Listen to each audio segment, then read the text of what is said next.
नमस्कार साथियों, मैं विपिन फिर से आपके अपने YouTube platform let's start by Vipin sir पर स्वागत करते हैं। जैसा कि हमारा भारतीय संविधान में राज्य व्यवस्था मौलिक अधिकार चल रहा था, उसमें भाग 3 जो अमेरिका के द्वारा लिया गया था, यानी कि आपको जैसा कि पता है कि हमारा भारतीय संविधान जो बना हुआ है वो हर देश से कुछ ना कुछ उसके जो अच्छे पार्ट थे उनको लिया गया और फिर उसको क्या किया गया, संकलित किया गया है। यानी कि कुछ दक्षिण अफ्रीका से लिया गया, ऑस्ट्रेलिया से लिया गया, अमेरिका से लिया गया, जर्मनी से लिया गया। तो इस तरह से हमारे संविधान को बनाया गया है और ज़्यादातर संविधान का जो भाग उसमें इंक्लूडेड है, लगभग 3/4 माना जाता है, तो वो भारत शासन अधिनियम 1935 का संकलन ज़्यादा उसमें मिलता है।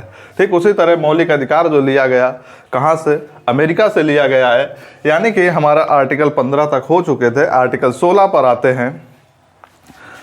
आर्टिकल 16 में धर्म, लोक, वंश, जाति, लिंग, धर्म, जन्म स्थान के आधार पर हम किसी का विभेद नहीं कर सकते हैं, लेकिन इसमें आर्टिकल 16 का सब क्लास 3 कहता है जन्म स्थान के हिसाब से हम नौकरियों में तो आरक्षण देते हैं। यानी कि संविधान में ही ऐसी व्यवस्था है कि हमारा आर्टिकल 16 जो है इन धर्म, लोक, वंश, जाति, लिंग, धर्म, जन्म स्थान के आधार पर विभेद तो नहीं कर सकते हैं, लेकिन करते हैं ना। पहाड़ी राज्यों के लिए अलग से छूट दी जाती है, तो उसका भी प्रावधान अनुच्छेद 16(3) में देखने को मिलता है। फिर उसी का 16(14) यानी कि 16 का सब क्लास 14 जो है उसमें ओबीसी का आरक्षण वगैरह भी दिया गया है। बट इतना डीप मैंने सिर्फ आइडिया के लिए आपको दे दिया कि ऐसी भी चीज़ें हैं। हमको सिर्फ पेट के हिसाब से इतना याद रखना कि अनुच्छेद 16 जो है धर्म, लोक, वंश, जाति, लिंग, धर्म, जन्म स्थान के आधार पर हम किसी भी चीज़ का या किसी भी पर्सन का विभेद नहीं कर सकते हैं। फिर आ जाता है अनुच्छेद 16 यानी कि अनुच्छेद 17। ये होता अस्पृश्यता निषेध अधिनियम यानी कि इनटचेबिलिटी प्रोहिबिटेड एक्ट 1955। ये एक अधिनियम बनाया गया था 1955 में, लेकिन फिर इसको संशोधन किया गया 1976 में और उसका नाम दे दिया गया, जो वर्तमान नाम है, लोक जन संरक्षण अधिनियम। इसमें क्या है, अनुच्छेद 17 अस्पृश्यता यानी कि इनटचेबिलिटी, जो छुआछूत जैसी चीज़ें हैं कि कोई भी निम्न कास्ट का है या अपर कास्ट का है, वो व्यक्ति उससे इस तरह की भी भावना नहीं रख सकता है। अगर वो इस तरह की उससे भावना रखता है तो कहीं ना कहीं हमारे संविधान के नियमों का उल्लंघन करते हुए वो सजा का भागीदार हो सकता है, बशर्ते अगर सामने वाला व्यक्ति उस पर आमदा हो जाए या सामने वाला व्यक्ति उस पर उतर आए कि हमारे साथ इसने गलत किया है। यानी कि अनुच्छेद 17 हमारा क्या हो गया, छुआछूत, ठीक है। और अनुच्छेद 16 धर्म, लोक, वंश, जाति के आधार पर हम विभेद नहीं कर सकते हैं। बस इतना याद रखना पेट के हिसाब से। ये बहुत बार पूछा जा चुका है। अनुच्छेद 16 में भी पूछा जा चुका है, अनुच्छेद 17। फिर आ जाता है अनुच्छेद 18, भी कई बार एग्जाम में पूछा गया है। ये बहुत इंपॉर्टेंट है, किसी भी एग्जाम में देख लीजिएगा, कहीं ना कहीं पूछे जाते हैं। अनुच्छेद 18 में होता है कि उपाधियों का अंत होता है। उपाधियां कौन सी, जैसे कि किसी भी जो हमारे भगत सिंह थे उनको सरदार की उपाधि दी गई, गांधी जी को बापू की उपाधि दी गई, जवाहरलाल नेहरू को चाचा की उपाधि दी गई। इस तरह की उपाधियां जो हैं अब नहीं दी जाती हैं किसी भी व्यक्ति को। अगर दी जाती हैं तो संवैधानिक रूप से खिलाफ होती हैं। लेकिन कुछ उपाधियां जैसे सैन्य उपाधि, भारत रत्न, पद्म श्री, पद्म भूषण, पद्म विभूषण, इसके बाद विदेशी उपाधि वगैरह ये नहीं दी जाती हैं। लेकिन कुछ विदेशी उपाधियां अभी भी दी जाती हैं, जैसे कि शाहरुख खान कहीं जाते हैं तो वहाँ पर उस डॉक्टरेट की उपाधि दी गई, या अन्य कोई व्यक्ति जाता है वहाँ पर अपने स्कूल में हायर पोजीशन की उपाधि दी जाती है विदेशों में। लेकिन वो राष्ट्रपति की पूर्व अनुमति पर दी जाती विदेशी उपाधियां हमारे यहाँ के व्यक्तियों को। लेकिन सैन्य उपाधि, भारत रत्न और पद्म श्री, पद्म भूषण, पद्म विभूषण जैसी उपाधियों के अलावा जो हम निकनेम टाइप की उपाधियां देते हैं उनका अंत कर दिया गया है। तो उपाधियों का अंत किसमें हो गया, अनुच्छेद 18 में हो गया है। सिर्फ इतना याद रखना, अनुच्छेद 18 उपाधियों का अंत। फिर आ जाते हैं आर्टिकल 19, डाल दो मोस्ट इंपॉर्टेंट। स्वतंत्रताएं तो सारी ही हैं, लेकिन इसकी कुछ स्वतंत्रताएं अलग ही हैं हमारे देश में और निजी जीवन से भी जुड़ी हुई बहुत ज़्यादा हैं। जैसे कि अनुच्छेद 19 को कई भागों में 6 भागों में बांटा गया है। अनुच्छेद 19A, 19B, 19C, 19D, 19E, 19F, 19G। अगर फर्स्ट सेकंड से हिसाब से first, second, third, fourth, fifth, six ऐसे करके कर सकते हैं। का खा के हिसाब से का खा गा गा इंगा चा और चा, यानी कि इसमें 6 हैं। 6 प्रकार की हमको क्या दी गई हैं, आज़ादी दी गई है।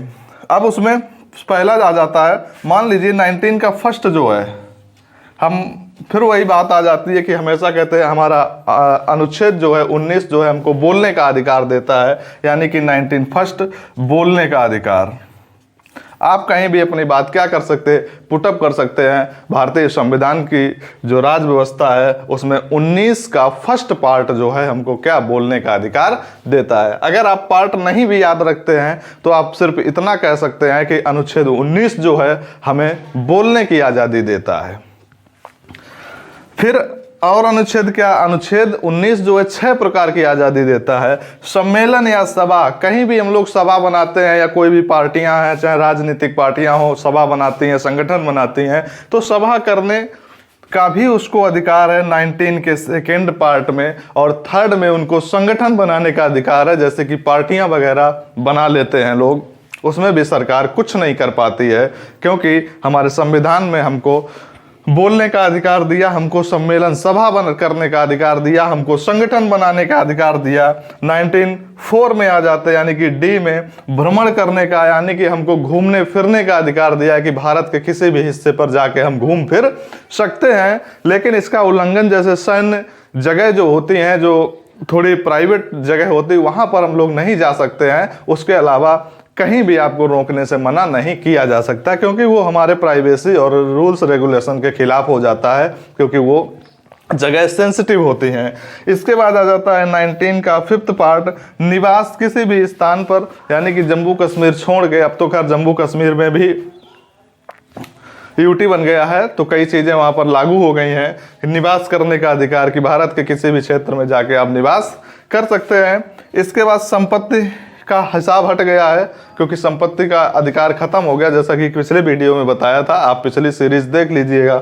और जी यानी कि छठा पार्ट जो है 19 का, हमको व्यापार करने का अधिकार कि कहीं भी जाके हम क्या कर सकते हैं, व्यापार कर सकते हैं भारत में।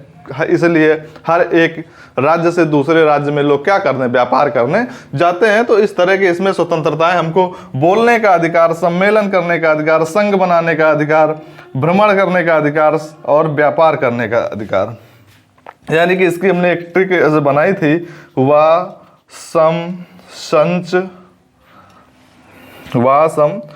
संघ हो जाएगा, संघ संच निकार, यानी कि वा से बोलने का अधिकार, सम्मेलन का अधिकार, संघ बनाने का अधिकार, संचरण करने का अधिकार, निवास करने का अधिकार और कारोबार करने का अधिकार। वही बनाया था वा सम संघ सच संच और निकार। ठीक है, ऐसे करके इसको याद कर सकते हैं हम लोग।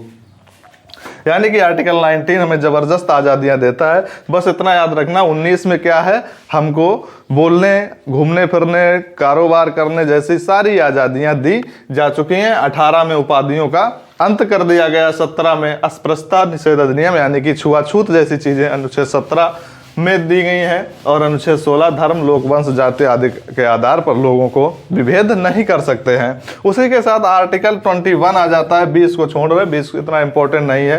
प्राण वैवाहिक स्वतंत्रता का अधिकार हमारे पास अनुच्छेद 21 में, यानी कि जीवन जीने की जो स्वतंत्रता है। अभी कोरोना में वैक्सीन नहीं मिल रही तो आपने ज़बरदस्त हंगामा काट दिया।